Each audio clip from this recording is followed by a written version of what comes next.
It's time we wake the fleet. Let's go.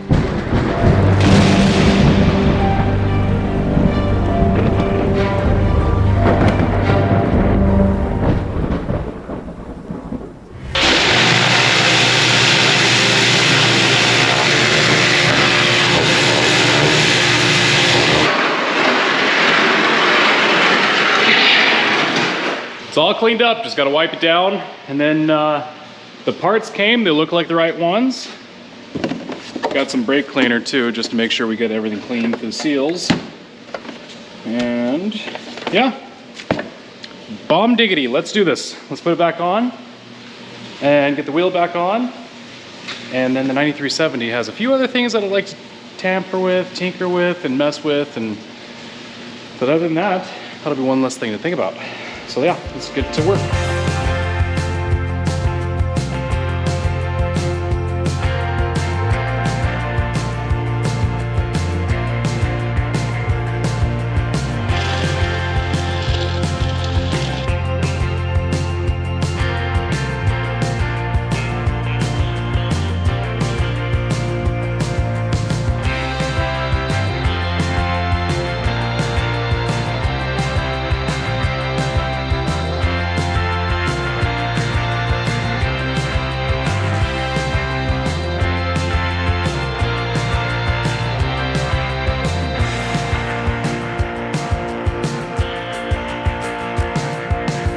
Wheels back on, just need to set the brakes on this side and then we'll check the other side for fluid. But yeah, that's done. So instead of using the skid steer to hold the other side of that pipe, we're gonna use the 7140. Reason for is if you lift the bucket up on the skid steer, you can't really get out of the door. So somebody's stuck in there the whole time. So we're gonna use that 7140, he'll fire it up. And then I'm gonna move the digger derrick to position where we want. And let's see what happens if we can get that bag off.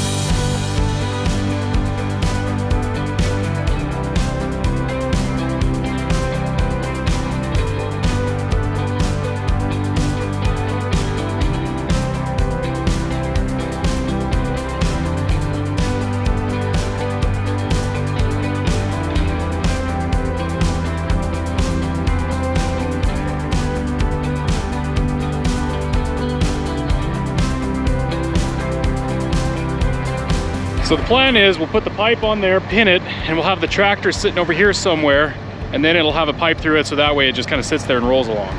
And then we got to take that wonderful bag off that roller that they have on there and wind it all up. In theory, it sounds good. It should work, right? Keyword should, but we'll see.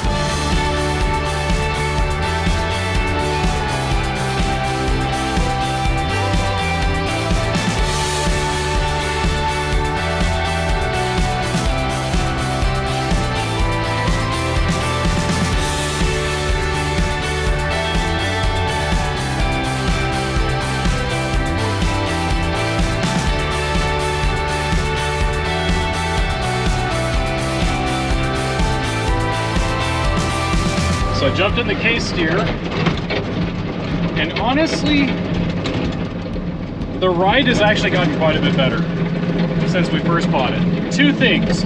One, it's not really frozen out there, so the ground's able to give with the tracks moving on it. And two, you guys mentioned there's an air seat and you can put air in it. I didn't know that. We didn't know that. Saying that, it's actually quite a bit smoother. But it definitely rides a little rougher than the wheels in its own way. But no, it's pretty sweet. So anyways, I'm gonna go over and grab the two air drills, well, the carts that we did all that stainless steel to. There's some hydraulic fittings that need to be fixed on it. One manifold still needs to be adjusted on it. And then bring them over and start going through what we need to do to get them ready. They're basically ready, but just a few things. But the toolbar, the seating bar, actually, we need to go through and replace a bunch of points, check on a couple of things. So I'll probably get the other tractor and pull them over and wing them out onto the cement so we can go through them. But let's go grab some tanks.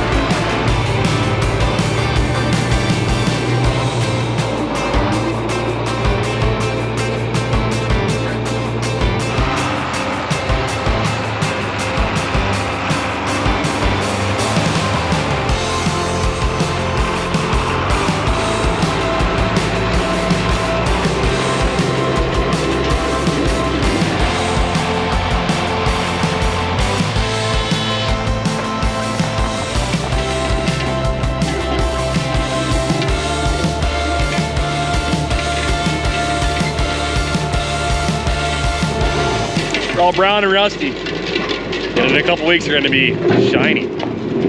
Every year. It's great how it turns out like that. Hydraulic leaks. You know, I guess you can't expect much more for a system that's running 2,500 or 3,500 PSI all the time. And that many years. And yeah, 17, 18 years old. It's bound to spring a leak, but we'll replace them.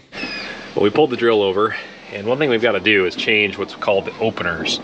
So this is the boot, this is the opener. It creates the trough, the furrow that the seed goes in the fertilizer. And these are special because they kick the seed and fertilizer across the furrow, so that way the fertilizer doesn't burn the seed when it starts off, and it maximizes the amount of fertilizer we can put on. The thing is, they wear out. So they last a long time. We got carbide on the tips, but as you can see, that one is toast. So I'm using a air chisel, and we're gonna take them off. Dad's doing a bunch, I'm gonna do a bunch. Just start pulling off the bad ones and put new ones on. Kind of like changing shovels on a plow.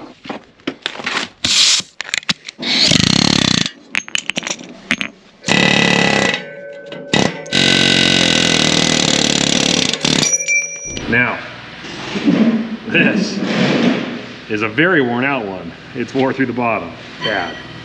This is a brand new one, as you can see. This one started out like this, and now it's like that. Isn't that amazing? And these are 110 bucks a piece, I think, somewhere in that area. There's only like a couple hundred of them. Another thing we gotta do is tires. There's 14 tires per air drill. That includes the cart, 2 big tires as well. Then the big buds have 8. So you're looking at 22 tires per rig that gotta make sure we're at the right air pressure. Because if you don't, when these things are wung up, it'll easily blow a tire out. Plus, the tires help with the level, and level is critical when you're planting your seed. You don't want them too deep, too shallow, and gotta make sure your tires are right to do that. So let's air some tires.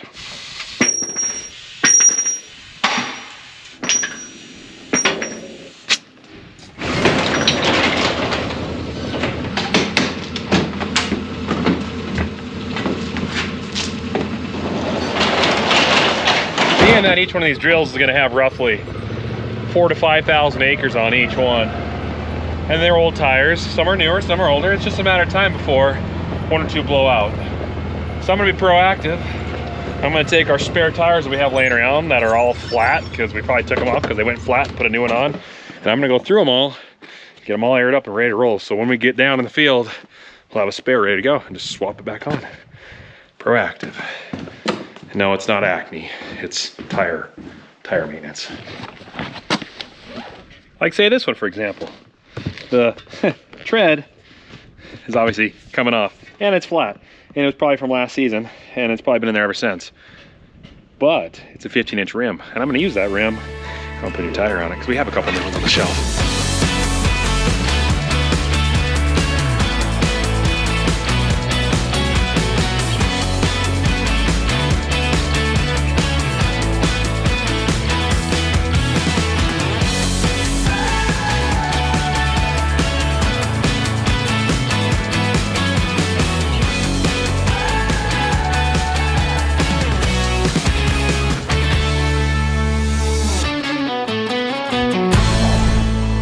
Well, one of the crops we're gonna be doing this year, we haven't done pretty much my entire lifetime, is barley.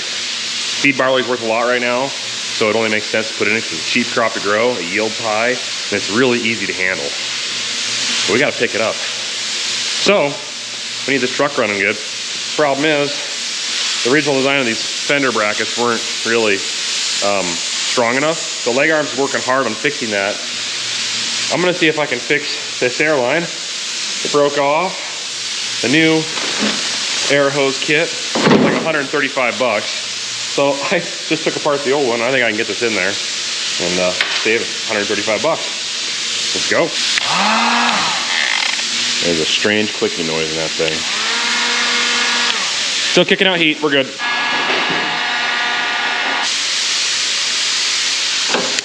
Oh.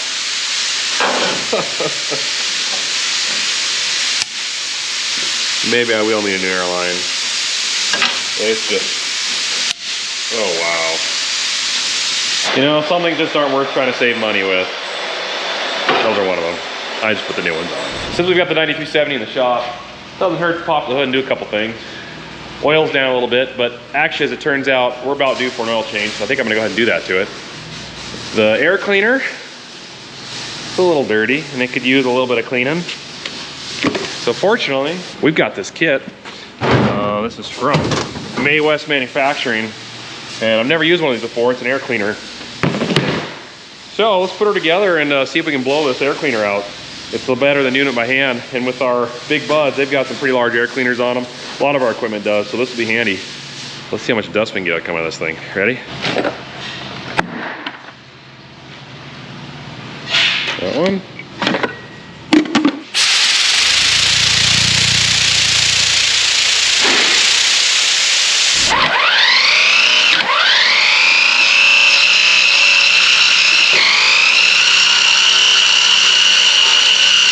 Well, as it turned out, I didn't quite have that thing set up correctly. There's a little disc you gotta put it in and you put it inside, and that keeps the edges from scraping in here. But overall, man, did a pretty good job.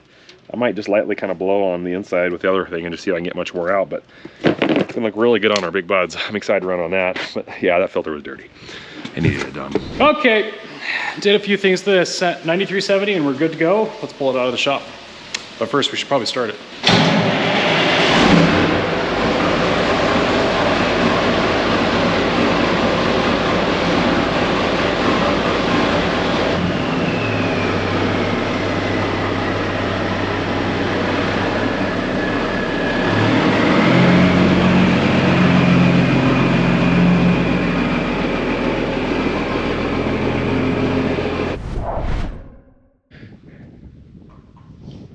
It's time we wake the fleet. Let's go.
Well, now that we've got all the equipment out, that's the most of our fleet.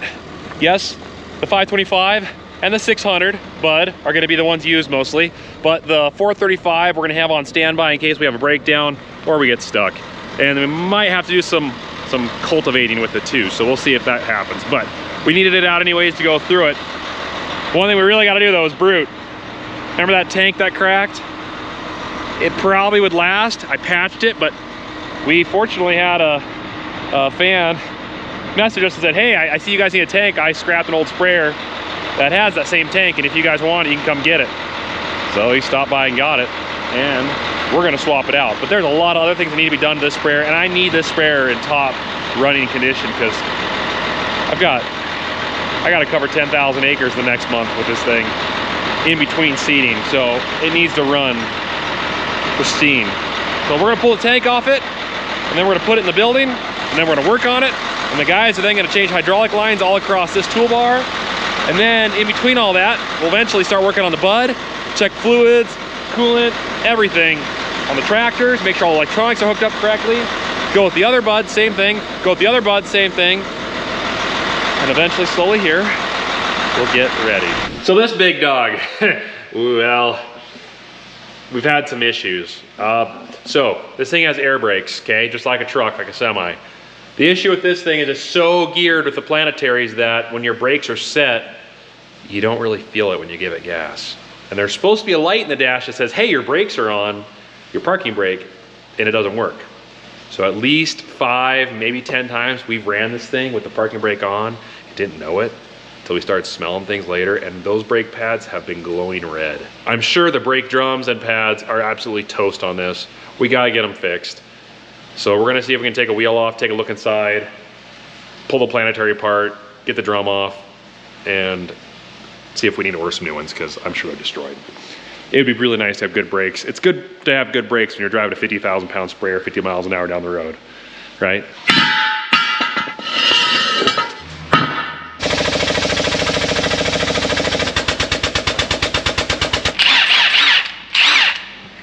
It's about time I find something to use this with.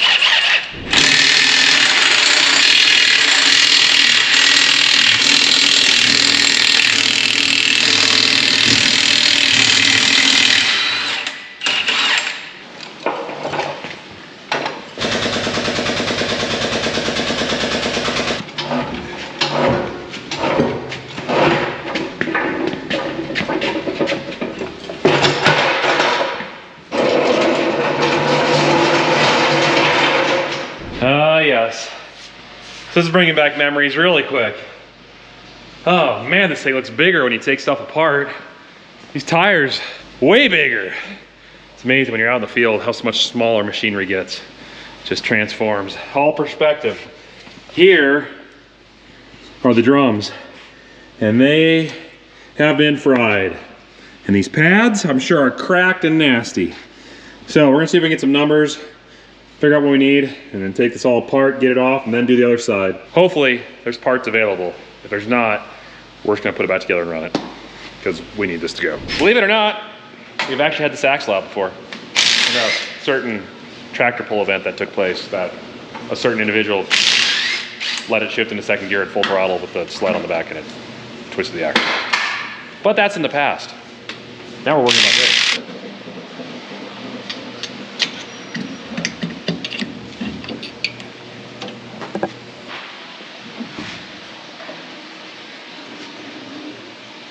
Pulling the axle shaft out, and it should. See, this ring gear, or this gear ring can come off.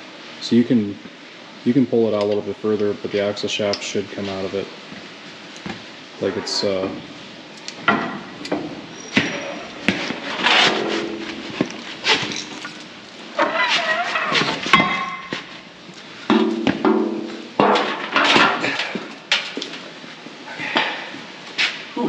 slimy. There we go. Oh, it's almost like it had new oil in it long ago. It's nice how the planetaries are all just one giant piece like that. Really easy to get off. So we've got the planetaries off, the axle shaft out, the wheel bearing half a mount.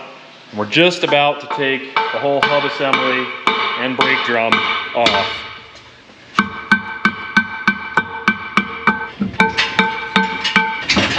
Okay.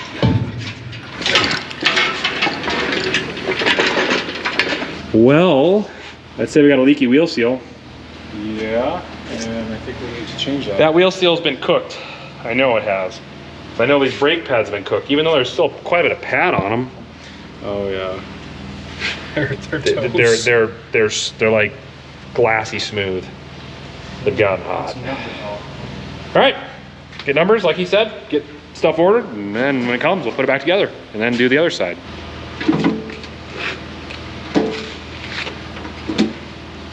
Honestly, surprised it didn't start on fire. Oh my.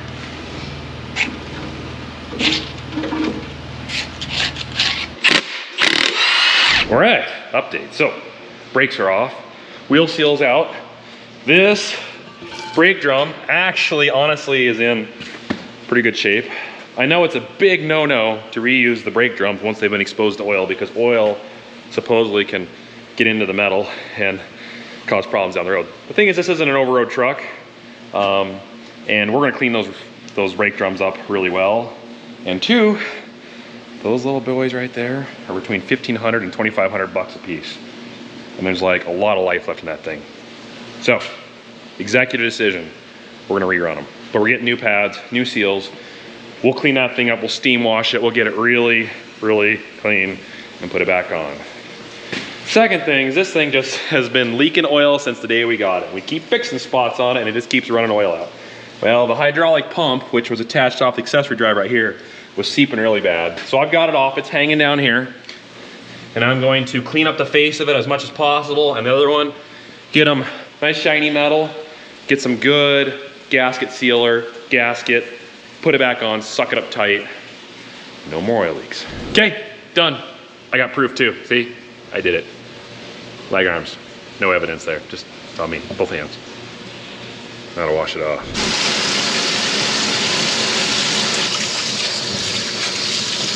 All right, leg arms got back.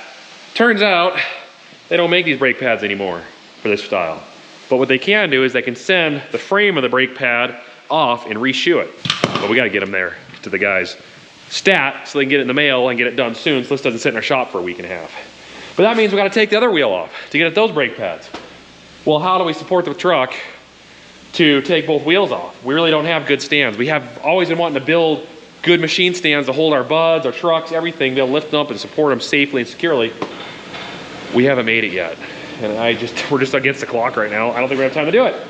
So, leg arms grabbed the case steer over there. He's driving around somewhere out there. He's gonna go grab a massive block of concrete, and we're gonna put it down under here and use jacks to jack up the frame from there, and then we'll be able to take the wheels off and we'll be safe and secure.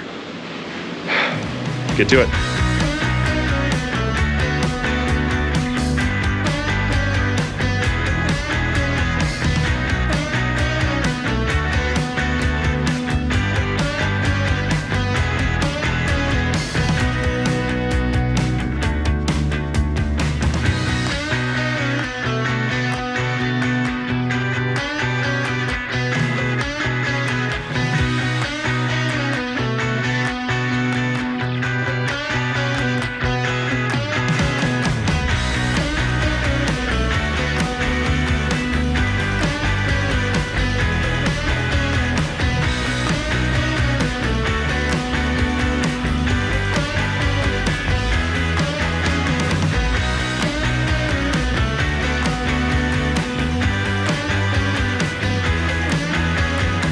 All right, second one's off. If you look closely, yeah, that brake pad was coming apart. Oh, look down here. Bad, bad, bad. Just the initial impression of what I see is the brake drum is in pretty good condition. There's a little bit of a groove in the back, but again, not bad. There's a lot of life with this. It's not heat cracked. Usually a lot of times you see fractures all around because it's gotten too hot over the years. This doesn't show that. So instead of spending like $4 grand on new brake drums, I'm gonna clean up and run that. The rest of this, I'm sure the wheel bearings probably are, yeah, I can actually feel grooves in that Reese. Yeah, the wheel bearings need replaced. They've got pitted spots in them. There's just, they need to be perfect. They need to be glass, they need to be perfect. If you see any kind of imperfection in a wheel bearing, it's time to change it. And these ones, you can just see the color difference, those little brown spots. My fingernail can grab that stuff. that's pitted. That's where moisture, wear and tear, I don't know, over the use of this thing has compromised the hardened steel. So that needs change. I think the stainless steel, I don't know if it is or not. Anyways, it's all in order, but now it's apart. So I'm gonna keep changing the brake pads out of this thing, peel them out, get them off. That way we can send them in for a core. They got new ones coming. So hopefully in about 3 or 4 days, next week, we'll have this thing put back together and rolling.